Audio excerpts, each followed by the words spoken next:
কুতুবুল আউলিয়া বানিয়া জামিয়া হুজুর আল্লামা সৈয়দ আহমদ শাহ সিরকুটি রহমতুল্লাহ আলাইহির সম্পর্কে যদি কিছু আলোচনা করতে যাই, উনি আল্লাহর প্রিয় মাহবুব সাল্লাল্লাহু আলাইহি ইসলামার 37তম অধস্তন বংশধর। নাকি ওনাকে আফ্রিকাওয়ালা পীর বল। জি জি জি ডক্টর ইব্রাহিম এম মাহাদি ওনার লিখিত a short history of Islam in south Africa এই বইয়ের মধ্যে লিখেছেন যে সাউথ আফ্রিকার মধ্যে যারা ইসলাম প্রচার করেছেন তাদের মধ্যে সবচেয়ে বেশি অগ্রগামী ছিলেন ভারতীয় একজন বংশদূত হযরত সৈয়দ আহমদ সিরকুটি রহমতুল্লাহ আলাইহি। সন্ত্রাস, অনেক চোর ডাকাত, বড় বড় এলাকার সবচেয়ে ভয়ঙ্কর যারা শ্রেষ্ঠ টেরোরিস্ট যারা, ওরা ওনার হাতে হাত দিয়ে পরবর্তীতে অলি আল্লাহ হয়েছে। হ্যাঁ, যেমন এমনটাও আমরা কাকা সর্দার, শুনেছি। সে প্রভাবশালী মানুষ ছিল, জালেম প্রকৃতির লোক ছিল, সবাই তাকে ভয় পাইতো। এখন সুফি আব্দুল গফুর সাহেব নামাজ পড়তে যাচ্ছেন ফজরের টাইমে, মনে হয় সম্ভবত হুজুর কাবলার পিছনে নামাজ পড়তে যাচ্ছেন। যাওয়ার সময় বলতে, সুফি কাহা যা রা হ্যায়?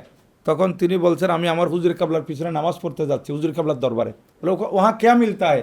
সুফি আব্দুল গফুর সাহেব হঠাৎ করে বলে দিলেন, ওহা জন্নত মিলতি হে। সুবহানাল্লাহ। নিজের পীরের নির্দেশ পালন করতে গিয়ে 1920 সালে গেছেন রেঙ্গুন, এবং এই মজময়ে সলাত রসুল ছাপিয়েছেন 1933 সালে। 35 বা 36 সালে উনি বাড়ির দিকে আসছেন। 15-16 বছর উনি আর আসেন নাই।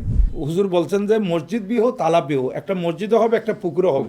হুজুর কেবলাকে ভাইয়েরা বিভিন্ন জায়গায় আমরা পতেঙ্গায় নিয়ে গেছে, মিরেশ্বরে নিয়ে গেছে, কিন্তু শেষ পর্যন্ত ওনারা হুজুর কেবলাকে জায়গাটা পরিদর্শন করালেন। তখন হুজুর কেবলা বলেন, হ্যাঁ, यही वो जगह है जो मुझको दिखाई गई है।